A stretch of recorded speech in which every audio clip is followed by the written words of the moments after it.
In this culture, we always told you, your life is your karma. The fundamental ethos of this culture is not religion. This is a godless country, I want you to know this. This is the only and only culture on the planet which understands God is our making. Freedom is the highest goal, not heaven, not God. Hello Sadhguru. First of all, Namaskaram. I'm a Hindu by birth, not by choice. So basically I'm an agnostic kind of person. So my question is, like, we all have been encountering a statement everywhere, like on social media and in our day-to-day life, that our religion is in danger. First of all, this question comes in my mind since my childhood: what is religion? And the other thing, how is it in danger? And is it necessary to have a religion at all? See, I want you to look back on this nation and see what is the context of this nation. If you look back on the history of this country, there was a time when there were over 200 political entities, kings, I mean, many small kingdoms, big empires. Sometimes certain kings came and conquered and made it into larger empire, sometimes it broke into small. Largely it was been somewhere between 100 to 250 nations within one geography of what we call as Indian subcontinent today. But though there were so many political nations, people from outside always called this land as Hindustan.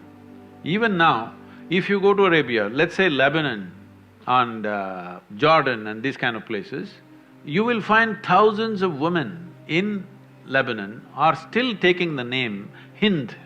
It's their name, because in their language, Hind means India. So why did they call this nation Hindustan is, one thing is it's a geographical identity. The land that lies between Himalayas and the Indus-Sagara, which is today called as Indian Ocean, they call this Hindustan. Himalaya and Indus-Sagara, between that is Hindustan. So geographical identity was given, but not political identity, not language identity, not religious identity. This is very significant because they could not figure out who the hell we were even then. As even today, you can't figure out who the hell you are, that's why you're asking this question. Even then, the same question as your Vice-Chancellor asked, Sadhguru, would you answer the question, who am I? So we still can't figure out who the hell we are. Because this has been a land of seeking, never a land of belief. If you want a religion, essentially, when somebody says, I'm religious, they always say, I'm a believer, isn't it? Let's explore this word belief. How many of you believe you have two hands? Do you believe you have two hands or do you know you have two hands? You know. If somebody starts an argument with you and tries to prove to you you have no two hands, if their argument becomes too overwhelming, one slap in the face, he knows you got hands, isn't it? But there are so many things you believe in heaven, you believe in God, you believe in many things. Why do you believe? Simply because you have not become straight enough in your life even to admit what I do not know as I do not know. This is a serious problem. Whatever you do not know, you say, I believe. It is so human of you, so wonderful of you to see what you do not know as I do not know, isn't it? I do not know is a tremendous possibility. When you say, I do not know, genuinely within you, the longing to know, the seeking to know, and the possibility of knowing becomes a living reality in your life. Otherwise, everything that you do not know, you believe. When you believe, it gives you instant confidence. Confidence without clarity is the most disastrous thing that has happened to humanity. Confidence. All kinds of idiots have confidence. When you don't know, at least you must have hesitation, isn't it? Huh? When you can't see clearly, you must have hesitation. When you can't see clearly, if you're confident, are you not a disaster? You are either a disaster for yourself or for everybody around you. So, this land was never ever identified with belief systems. This has always been a land of seekers. Seekers of what? Seekers of truth and liberation. In Kashi, you just see there, people are coming from all over the country and now all over the world. In search of what? Mukti. Freedom is the highest value. God has never been the highest value in this culture. All the people whom you worship are people who walked this land at some time, isn't it? And they were not superheroes. They did not drop from the sky or fly in the air or walk upon the water, nothing. Just same grind as you are going through, much more grind than you are going through. Let's take Rama because he's always in political dispute. At the age of 17 or 18, he's been coronated as a king, rightfully because whatever those days, his father and son. He marries a young princess. In a short while, some political situation, something goes wrong and they're banished to a forest. Well, in your television, whatever you saw or in some movie you saw Rama Sita doing honeymoon in the forest. No, it was an exile. Going to the jungle is not a picnic. So taking a young wife and going, she's not a tribal woman, she's a princess, going to the forest was not picnic or honeymoon, it was an exile. As if that was not bad enough, the Sri Lankan people came and kidnapped the wife. Now, he's a king after all. If one wife goes, he could have found a local solution. A king is entitled to have many wives, but one is gone, he could have found somebody next to him. But the man loves the woman so much.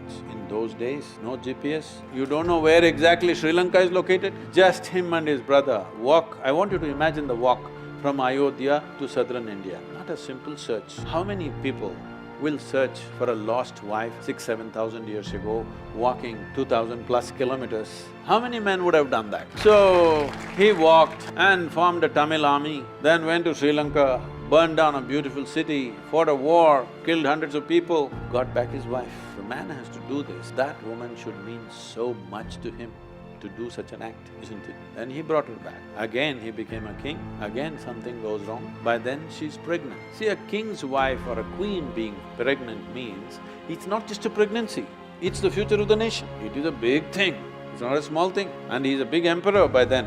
But something goes wrong and he sends his wife to the jungle again. No sonogram, so doesn't know whether it's a boy or girl, boys or girls or what. It's not a small thing for a king. If it's going to be a son, it's important for the future of his everything. But he doesn't know, sends his wife away to the jungle. Then she delivers 2 boys, he doesn't know. If something really horrible has to happen in anybody's life, knowingly or unknowingly you kill your own children, this is the worst thing that can happen to you, isn't it? He almost killed his own children. He fought a battle with them, nearly killed. He had intent to kill, not knowing they're his children. Fortunately, it did not happen. But anyway, he never again saw his wife, she died in the jungle. You don't call this a success story, isn't it? Then why are we worshipping this man? Why is this man celebrated as a great whatever? Simply because no matter what life threw at him, most people would break if one of those situations happened in their life. He is a serial disaster. But in spite of all this, he did not become angry, he did not become resentful, hateful. He managed his balance all the time, did not withdraw, active, doing the best he can, and that's about it. And after he came back from Sri Lanka, he did something fantastic. After having killed Ravana, he wanted to take a year of penance in the Himalayas. Lakshmana, his brother, said, "Are you crazy? You killed the man and we had to kill him, he took his wife, your wife. So why do you have to do penance for that man?" He said, "See, he had 10 qualities. The 9 qualities I killed, I have no regret. But he was also a great devotee and I killed that also along with everything else. For that, I have to do penance." Because the man is free from whatever is happening around him, you throw the most horrible things at him, he is just who he is. This freedom is called Jivan Mukti. It is for that freedom that we bow down to him, not because he's a great hero, not because he's a great success. So, in this culture, the only valuable thing is that you attain to freedom from the process of life. What life throws at you is never your choice. It will throw all kinds of things at you. What will you make out of it? This is your choice, isn't it? So we always told you in this culture, never in this… Now people are beginning to say this Uparwala business. Otherwise, in this culture, we always told you, your life is your karma, yes or no? What does it mean to you?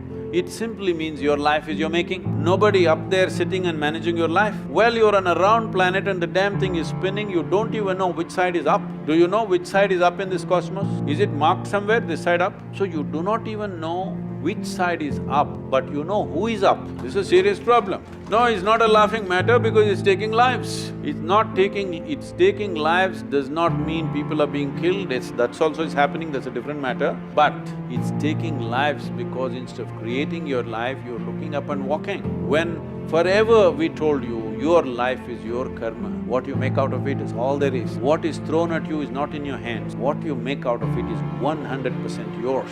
So the idea is just this, the fundamental ethos of this culture is not religion. This is a godless country, I want you to know this. There's never been the god up there. We worship a few people.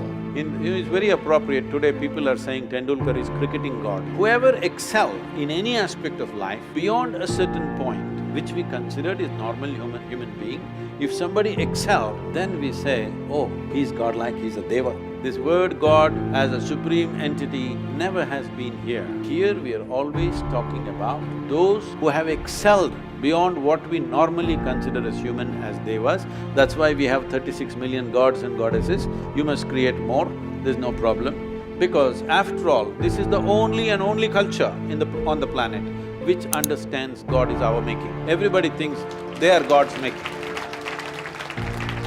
Right now, Vinayak Chaturthi celebrations are going on around the country. See, this is a classic example where we create the god, we will put him there. Next 10 days or 1 month, whatever, our entire life is around him. Full emotion, bhajan, dance, music, whole thing. But when the time comes, we go and dissolve him in water. We made the god, we worshipped him, we enjoyed it, we enthused ourselves in a big way using him. When we are done, we dissolved. This clearly shows you we have an innate understanding God is our making. So here, we have only had a spiritual process, variety of spiritual process, but never religion. We became religious in competition. When outside forces came and too much competition, we are also trying to organize, but you can never organize this culture because if there are 3 people, there are 5 opinions. Within the same house, there are 10 gods. How do you make a religion out of that? No, this is just a process. You use everything for your emancipation, for your liberation. If you